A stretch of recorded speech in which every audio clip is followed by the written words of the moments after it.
से अग्निपुराण आग्नेय पुराण आज उत्तरखंडर 1/4 अध्यायर 1/4 अध्यायर आज चारि वर्णर धर्मर शुभाशुभर फल निर्णय कथा। ये चारि वर्णर धर्मर शुभाशुभ कौन?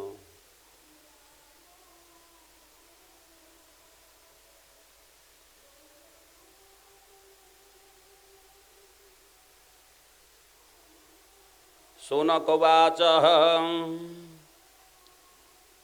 समादर करी सुते पूछेले शौनक चारि वर्ण धर्म कुआहे तपे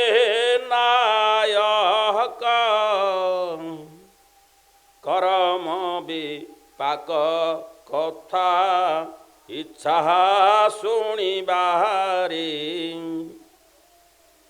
अरे शुभाशुभ कर्म फल अटे के प्रकारे शुभाशुभ कर्म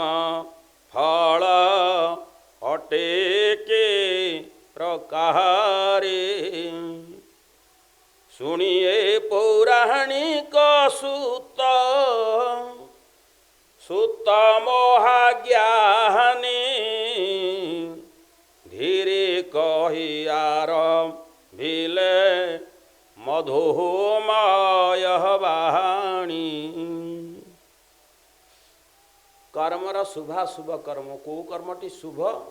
कोटा अशुभ आमे पूर्व अध्याय पढ़ी माघ कार्तिक ज्येष्ठी वैशाख मासर शुभाशुभ को प्रयाग तीर्थ बा गंगा स्नान कि सरोज नदी रे जेते तीर्थ अछंती स्नान कले आमे पुनर्मुक्ति पाइबा। शुभाशुभ कर्मर विचार क्यों कर्मटी शुभ कोटा अशुभ शुभ अशुभ अच्छी गोटे कथा। ए बड़ गहना कथा पूछिले शौनका मन दे शुण कहू अच्छी ठीक ठीक। अग्निहोत्री ब्राह्मण जे वेद परायण चारि वर्ण मध्य श्रेष्ठ अटय से पुण। ब्राह्मणर धर्म जहा जेमंत कर्म आगत कौची मु मन दे शुण। दान अध्ययन यज्ञ एतेने कर्म ब्राह्मणर अटे भवि प्रधान धर्म। अध्यापन प्रतिग्रह जजन जाहा जग्न इतिनि सहिते छ कर्म भले जान। जीविका निमंते व्यवसाय अच्छी रही एथु अन्य कर्म कले हंती पाप ग्राहे हंते पाप ग्राहे। ब्राह्मणर कर्म आगे प्रथम ब्राह्मण कर्म होची प्रधान धर्म होची दान अध्ययन यज्ञ तो तीन कर्म। अध्यापन प्रतीक जजन जाजन जदि बा ब्राह्मण न करि पारे जीविका पे व्यवसाय करि परिबो किंतु अन्य कर्म कले पापग्राही रे से परिणत हुआ पापग्राही। व्यवसाय वाणिज्य करि परिबो जीविका निमंते आ सब ब्राह्मण कन वेद पाठ परि पारंगम होइचंती।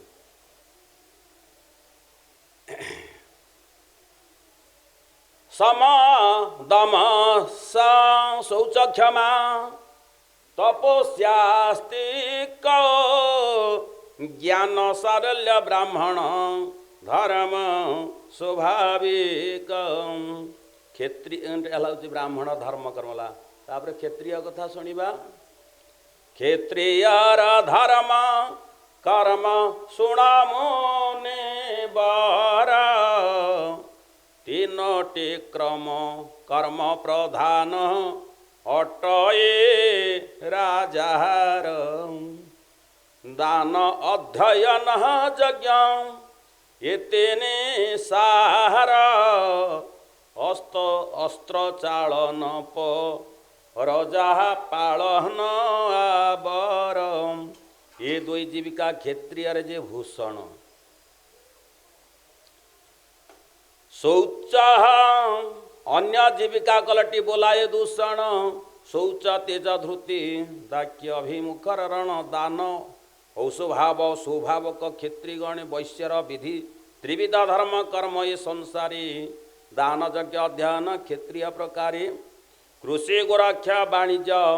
ये तार जीविका नाय मार्गे धन उपार्जन टेका दान यज्ञ अध्ययन वैश्य जाति धर्म कृषि आदि करी जान स्वाभाविक कर्म एबे शुण शूद्र जाति धर्म कर्म कथा तीन वर्ण कर सेवा तार मूल पंथा दान यज्ञ दुटी धर्म निरूपण स्वभाव जात शूद्रर परिचर्य जाण यहाँ पर कारुकार्य शूद्र जे पेशा गोपालन द्विजंकर दासत्व बेउसाह निज निज कर्म निष्ठावंते चारि वर्ण तेबे सिद्धि कलभंते आहे तपोधन कहलटी चारि वर्ण धर्म कर्म मान धर्म कर्म को छाड़िले चंडाल समान आहे चंडाल समान ब्रह्मचर्यादि चारि आश्रमर कथा से वर्णन करिभि तुम्भ पासे जता तेणु कर्म विपाक कथा भी शुण धीरे प्रकाश करुचे मही संख्या भी विधिरे कर्म फले जीवागण लभन्ति जनम कला कर्म फल भुंजु थान्ति अनुक्षण कर्म बसरे नरके पाहन्ते कषण परिणाम भावे जेबे हुए विस्मरण कर्म फले नाना जोनि करन्ति भ्रमण अरे शुभाशुभ फल पान्ति कर्मानुसारेण शुभ कर्म फले जानती अमर भुवन अशुभ कर्म रे फले नरके मजन सकल प्राणु श्रेष्ठ मानव जन्म मानव मध्य श्रेष्ठ याज्ञिक ब्राह्मण जेबे विष्णु भक्त हुए ब्राह्मण कुमार ताऊपर संतोष थांति चक्रधर जेबे अग्निहोत्री हुए ब्राह्मण नंदन ताऊपर सकल देव सुप्रसन्न अग्निहोत्री हरिभक्त नहेले ब्राह्मण महापात कटे सेहु अरे जन्म कारण सटकर्म हीना जेबे हुए केहू दे शूद्र हुई न से हो हे मुनि समाज प्रतिदिन जो दिच अग्नि को न पूजे घोर नरक जातना भोग से निजे दुई भाई विष्णु भक्त सकामी निष्कामी कर्म फल भुंजती जे माने सकामी निष्कामी जे देह त्याग करी अंतिम लीन हो जाए हरिंक चरण रे संसार बंधन आओ नहु तार परम गते लभय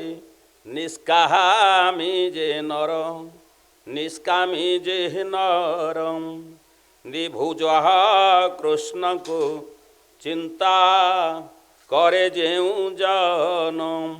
गोलक भुवन अंते से करे गमन चतुर्भुज नारायण जीवा सेवा करी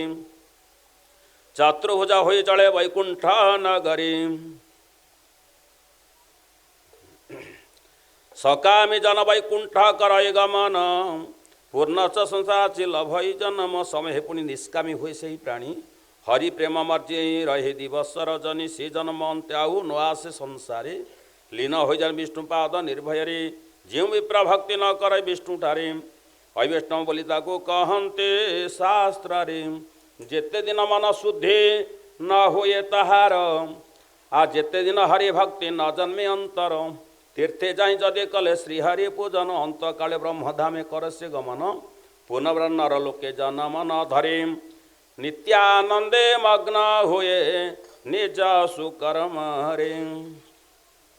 गृहवारण्य रही जो साधु जन सुधर्म ने दिन काल करई हरण सत्य लोक से प्राणी करई गमन केभे अधर्मे गति न करे ता मन जो जन सेवा करे देव दिवा करे सूर्य लोक प्राणांते वास करे निज धर्म जो दिज न करे रक्षण कदाचारे सदा काल करई हरण बारे के धर्माड़ को केबे न नाई विलास भोगरे सदा समय कटाए अंतिमे ताको ये नरके पतन आपण अर्जिला कर्म के करिब आन सुकर्म कले सुफल होई थाए थुआ मंद कर्मे मंद फल मिले हेतु आहा तुहा प्रतिदिन जो विप्र अग्नि पूजा करी पंचाहुति गो घृत दिन अनल रे पंचसुना पाप तार होई हरण अग्नि को प्रसन्न भुंज अमृत भोजन यह काले मोहा सुखे तार दिन जाए अंत काले वैकुंठे दिव्य स्थान पाए सुपात्र रे जदि कहे कन्यादान करे से प्राणी चंद्र लोक को चले अंतिम रे वस्त्र जल सहित रे रजत कांचन दान कले चंद्र लोके करन्ति गमन ताम्र आदि धातु द्रव्य जेहू दान कहरे सूर्य लोके जाई सेहू अंतिम काल रे जो प्राणी शस्य पूर्ण भूमि दान करे विष्णु लोक खुशी चढ़े पुष्प विमान रे ब्राह्मण को अर्ण वस्त्र जीवा करे दान जन लोक से प्राण कर हे गमन कूपदान केते पुण्य के भाव खाणी अमरंक संगे बसे अंति सनमानी असुस्थ बट प्रतिष्ठा करे जो नर तपलोक चलसी छाड़ते शरीर जो जन दान करे कुसुम कानन ध्रुवलोक कुश्रापणी करई गमन देवालय तोड़ाई जे भक्ति करे दान अंतिमे ताहाकु मिले वैकुंठर स्थान प्राणी सुख निमंते पथघाट जेते निरंतरे परिष्कार करे जो हूँ नित्य इंद्रलोके से अंते करई गमन स्वर्ग सुख भुंजे रही देवंक संगेण दरिद्र को अन्न देले महापुण्य हुए अतिथि को सेवा कले विष्णु लोक जाए मर्त्य जन्म जेहू दान धर्म न करई यह काले पर काले तारा सुख नाही भले तारा सुख नाही अरे विप्र होई जेबे धर्म न करे अर्जन नाना जोनि भ्रमे सही मोहा पापे जन जेते मुठी अन्न दान करे ब्राह्मणे तेते जोगार हे बसे वैकुंठ भुवनी अपर वर्ण जे जन अन्न दान करे अन्न संख्या वर्ष रहे रहे इंद्रपुरी अन्नदान समदान नाही जगतरे अन्नदान प्राणी मुहा सुख भोग करे जे जन आसन दे वैष्णव ब्राह्मणी से पुण्यवंत चले अमर भुवने जलपात्र जो अतिथि को दान करे ब्रह्मलोक को गमन अंतिम काल विप्रजने दुग्धवती धेनु दान कले रोम संख्या वर्षे रहे स्वर्ग आले ए पर्वदिन द्रव्य दान महापुण्य हुए तीर्थे दान पुण्य कले स्वर्ग सुख पाई अरे विप्रे शाल ग्राम दान करे जेहू नर अंत काले वैकुंठ को गमन ताहार दान पुण्य जेते नखिला विप्रम को दान दियो बा अतिथि सत्कार करब अन्न दान दियो जलाशय कर बा अस्वस्थ वृक्ष बट वृक्ष प्रतिष्ठा कर छाया दान कर जेते धर्म कर्म लिखिला परशेषन विप्र शालग्राम विप्र को देले शालग्राम शिला ब्राह्मण को जदि दान करिब वैकुंठ को गमन ताहार अंत काले ଅନ୍ତକାଳେ ବୈକୁଣ୍ଠ କୂଳ ଠାକୁରଙ୍କୁ ବ୍ରାହ୍ମଣ ହାତକୁ ଦେଇଦେବ ଠାକୁର। ସେ ଠାକୁର ପୂଜା ନୈବେଦ୍ୟ ଭୋଗ ଖାଲି ଦେବ ନା ଖାଲି ଠାକୁରଙ୍କୁ ଦେଇଦେଲେ ବ୍ରାହ୍ମଣ ହାତରେ? ସେ ବ୍ରାହ୍ମଣ ନେଇକି ପୂଜା କରିବ କେମିତି କ'ଣ? ସେ ଧୂପ ଦୀପ ନୈବେଦ୍ୟ କେଉଁଠୁ ଆଣିବ? ଖାଲି ବ୍ରାହ୍ମଣକୁ ଦେଇଦେଲେ ହେଇଗଲା, ଦାନ କରିଦେଲେ ହେଇଗଲା। ଗଣ୍ଡୁ କି ନଦୀରେ ମିଳେ।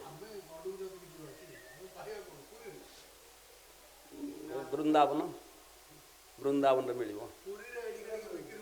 ହଁ ମିଳୁଛି, ସେ ଅରିଜିନାଲ ପଥର ଶିଳା ତ ଆଜି ଶିଳା ରୂପରେ ପୂଜା ପାଉଛନ୍ତି। ହଁ ପ୍ରାଣ ପ୍ରତିଷ୍ଠା ହେବ, ତାକୁ ଆଣି ପ୍ରାଣ ପ୍ରତିଷ୍ଠା କରିବା ପାଇଁ ହେବ, ଜୀବନ ନ୍ୟାସ ଦେବା ପାଇଁ ହେବ। ହଁ ସେ ଶିଳା ତାକୁ ନ୍ୟାସ କଲେ, ଜୀବନ ନ୍ୟାସ ଦେଲେ ସେ ପୂଜା ପାଇଲେ, ଆଉ କ'ଣ ସେଥିରେ କ'ଣ ଅଛି?